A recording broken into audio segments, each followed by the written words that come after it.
शिवाय गुरुवे नमः, श्री मात्रे नमः। तो आज के वीडियो में हम कंटिन्यू करने वाले हैं द फूल जर्नी का सेकंड और फाइनल पार्ट, जहां हम मेजर अरकाना के लास्ट 10 कार्ड्स को एक्सप्लोर करेंगे और देखेंगे कि फूल की स्पिरिचुअल जर्नी कैसे कंप्लीट होती है। पिछले वीडियो के एंड में फूल की मुलाकात हुई थी जस्टिस से और उसने रियलाइज किया था कि उसे अपनी लाइफ में चेंजेस लाने होंगे। अगर आपने वो वीडियो नहीं देखी है तो उसका लिंक मैंने डिस्क्रिप्शन में दे दिया है, आप वहां जाके उसे चेकआउट कर सकते हैं। तो चलिए अब जर्नी कंटिन्यू करते हैं। अब फूल डिसाइड करता है कि वो एक डीपर स्पिरिचुअल पाथ फॉलो करेगा। वो एक ट्री के नीचे जाकर बैठ जाता है और बहुत देर तक वहीं बैठा रहता है। फिर अचानक बिना किसी रीजन के वो ट्री से अपसाइड डाउन लटक जाता है। जब वो उल्टा लटका होता है, उसकी पॉकेट से कॉइन्स गिर जाते हैं और वो उन्हें देखने लगता है। लेकिन अब उसे वो मनी नहीं दिखती। अब उसे उन कॉइन्स के अंदर सिर्फ मेटल के पीसेस दिखते हैं। और उस मोमेंट फूल को रियलाइज होता है, जब हम पर्सपेक्टिव चेंज करते हैं तो जो चीजें पहले बहुत इंपॉर्टेंट लगती थी वो एक्चुअली उतनी इंपॉर्टेंट नहीं होती। स्पिरिचुअल ग्रोथ के साथ प्रायोरिटीज चेंज होने लगती हैं और यही हैंगमैन का लेसन भी है। सैक्रिफाइस, सरेंडर, लेटिंग गो और न्यू पर्सपेक्टिव। कभी कभी लाइफ में आगे बढ़ने के लिए हमें पुरानी थिंकिंग और अटैचमेंट्स छोड़नी पड़ती हैं। अब फूल मिलता है डेथ से। एक स्केलेटन ब्लैक आर्मर पहने व्हाइट हॉर्स पर आ रहा है। फूल नेचुरली डर जाता है, लेकिन डेथ उससे कहती है तुम फिजिकली नहीं मर रहे, लेकिन तुम्हारी ओल्ड सेल्फ मर रही है। डेथ फूल को समझाती है कि न्यू बिगनिंग्स तभी पॉसिबल है जब ओल्ड थिंग्स एंड होती हैं। Old habits, old beliefs, old identity, उन्हें रिलीज करना जरूरी है। और यही डेथ कार्ड का ट्रू मीनिंग भी है। लिटरल डेथ नहीं बल्कि ट्रांसफॉर्मेशन। एंडिंग्स जो न्यू लाइफ को स्पेस देती हैं। जैसे कैटरपिलर को बटरफ्लाई बनने के लिए अपना पुराना फॉर्म डिसॉल्व करना पड़ता है। अब फूल कंफ्यूज हो रहा है, material versus spiritual, creativity versus discipline, emotion versus logic. इस कंफ्यूजन में उसे एक लेक के पास एक एंजल दिखती है। एंजल का एक पैर पानी में और एक ग्राउंड पर रखा हुआ है और दो कप्स के बीच में वो लिक्विड को मिक्स कर रही है। फूल उससे पूछता है ये कैसे पॉसिबल है। एंजल कहती है राइट बैलेंस और राइट प्रपोर्शन। और फूल को समझ आ जाता है कि अपोजिट एनिमीज नहीं होते, सही बैलेंस के साथ वो हार्मनी क्रिएट कर सकते हैं। और यही टेम्परेंस का लेसन भी है। Moderation, patience, healing and balance. Life का मैजिक एक्सट्रीम्स में नहीं बल्कि बैलेंस में होता है। जर्नी कंटिन्यू करते हुए फूल माउंटेन के बेस पर पहुंच जाता है, जहां उसे एक हाफ गोट हाफ ह्यूमन क्रिएचर दिखता है, द डेविल। उसके आसपास लोग चेन में बंधे हुए हैं, कोई ड्रिंकिंग कर रहा है, कोई लस्ट और एडिक्शन में लॉस्ट है। फूल शॉक हो जाता है। वो कहता है मैं तो स्पिरिचुअल पाथ पर हूँ, मुझे ये सब नहीं चाहिए। डेविल स्माइल करता है और कहता है पर ये सब तुम्हारे अंदर ऑलरेडी एग्जिस्ट करता है। फिर फूल नोटिस करता है कि उन लोगों की चेन्स एक्चुअली लूज है। वो चाहे तो निकल सकते हैं, पर वो चूज नहीं कर रहे हैं। और फूल रियलाइज करता है सबसे बड़ी प्रिजन हमारा अपना खुद का माइंड होता है। फियर, ईगो, सेल्फ डाउट और negative beliefs.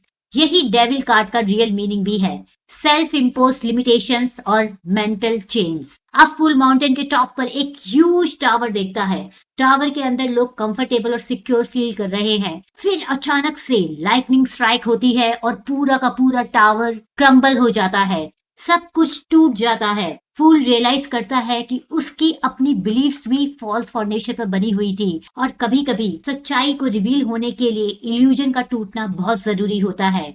Tower card represent करता है sudden change, awakening, destruction of illusion और ट्रूथ रिवीलेशन। कभी कभी लाइफ हमारा कंफर्ट जोन तोड़ देती है ताकि हम सच में ग्रो कर सके। टावर की डिस्ट्रक्शन के बाद फूल मिलता है एक पीसफुल वुमन से, जो वाटर को पोर कर रही है। कुछ पानी धरती पर और कुछ लेक में। वो नेचर को नरिश कर रही है। फूल वाटर पीता है, फ्रूट खाता है और सडनली उसे हीलिंग और पीस फील होती है। फिर वो स्टार्स की तरफ देखता है और कहता है स्टार्स कितने दूर हैं। वो विमेन कहती है जैसे तुम्हारे ड्रीम्स और पॉसिबिलिटी दूर जरूर हैं, पर अगर तुम उन्हें फॉलो करोगे तो वो तुम्हें गाइड करेंगे। और यही है स्टार कार्ड का इसेंस भी। होप, इंस्पिरेशन, हीलिंग और डिवाइन गाइडेंस। डार्केस्ट नाइट के बाद ही स्टार्स शाइन करते हैं। अब फूल एक रिवर के पास पहुंचता है। रिवर के दूसरी साइड एक डॉग और एक वुल्फ फुल मून को देखकर हाउल कर रहे हैं। फूल कंफ्यूज्ड है, रिवर क्रॉस करे या नहीं। तब वो एक क्रे फिश को वाटर से बाहर आता हुआ देखता है, उसे सडनली हाई प्रीस्टिस की बात याद आती है, trust your intuition. The fool अपनी इंस्टिंक्ट फॉलो करता है और रिवर क्रॉस कर लेता है। मून कार्ड यही रिप्रेजेंट करता है, इल्यूजन, सबकॉन्शियस फियर, ड्रीम्स और इंट्यूशन। कभी कभी आंसर क्लियर नहीं होते, सिर्फ इंट्यूशन ही गाइड करती है। नाइट सरवाइव करने के बाद फूल एक ब्यूटीफुल गार्डन में पहुंचता है, जहां पे सूर्य गर्म और ब्राइट शाइन कर रहा है। तब फूल एक बच्चे को एक पोनी पर राइड करता हुआ देखता है। वो बच्चा हंस रहा है, खेल रहा है और सेलिब्रेट कर रहा है। फूल भी उसके साथ एंजॉय करने लगता है और रियलाइज करता है कि वो बहुत टाइम बाद जनरली हैप्पी फील कर रहा है। फिर वो उस बच्चे से पूछता है, तुम कौन हो? वो बच्चा स्माइल करता है और कहता है, मैं तुम हूँ। और सडनली वो बच्चा एक प्योर लाइट में ट्रांसफॉर्म हो जाता है। तब फूल रियलाइज करता है कि वो उसका ओन इनर लाइट है। सन कार्ड का यही मीनिंग है, जॉय, पॉजिटिविटी, सक्सेस, वाइटैलिटी और ऑथेंटिक सेल्फ एक्सप्रेशन। अब फूल ऑलमोस्ट जर्नी के एंड पर है, लेकिन उसे फील होता है कि कुछ अब भी उसे होल्ड बैक कर रहा है। तब एक पावरफुल एंजल अपीयर होता है। एंजल फूल से कहता है, तुम्हें अपने पास्ट का सामना करना होगा। फूल कंफ्यूज्ड हो जाता है, मैंने तो पास्ट को ऑलरेडी छोड़ दिया है।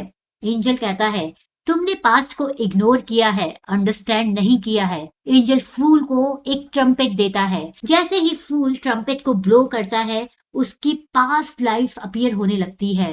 वो अपनी मिस्टेक्स, गिल्ट, एंगर और पेन का सामना करता है, और जैसे ही वो खुद को माफ करता है, वो गोस्ट डिसअपियर हो जाते हैं। और जजमेंट कार्ड का यही लेसन है, awakening, self forgiveness, rebirth and कार्मिक रियलाइजेशन। पास को समझना जरूरी है ताकि हम उसके बर्डन से फ्री हो सके। और फाइनली फूल अपनी जर्नी के एंड पर पहुंचता है। वो लास्ट स्टेप लेता है और रियलाइज करता है कि वो वही क्लिफ पर वापस आ गया है जहां से उसने जर्नी स्टार्ट की थी। लेकिन इस बार डिफरेंस ये है कि अब वो ब्लाइंडली क्लिफ से नहीं गिरता, वो इंटेंशनली जंप करता है और स्काई में डांस करने लगता है, क्योंकि अब उसे समझ आ चुका है कि हर लेसन, हर स्ट्रगल, हर एक्सपीरियंस उसे कंप्लीट बनाने के लिए था। और यही वर्ल्ड कार्ड का अल्टीमेट मैसेज भी है, completion, mastery, fulfilment and spiritual wholeness. Journey खत्म भी होती है और एक न्यू बिगनिंग भी स्टार्ट होती है। तो डियर व्यूअर्स, इसी के साथ कंप्लीट होती है द फूल जर्नी और मेजर आर्काना की स्टोरी। अब जब भी आप टैरो रीडिंग करेंगे तो आप सिर्फ कार्ड का मीनिंग्स याद नहीं करेंगे, अपनी पूरी स्टोरी और एनर्जी को फील कर पाएंगे। हर कार्ड फूल की जर्नी का एक स्टेज है और कहीं ना कहीं हम सब भी अपनी लाइफ में वही जर्नी ट्रैवल कर रहे होते हैं। अगर आपको ये वीडियो पसंद आई हो तो लाइक, शेयर और सब्सक्राइब जरूर करें। मिलती हूँ आपसे नेक्स्ट वीडियो में, तब तक के लिए शिवाय गुरुवे नमः, श्री मात्रे नमः, लोका समस्ता सुखिनः भवन्तु।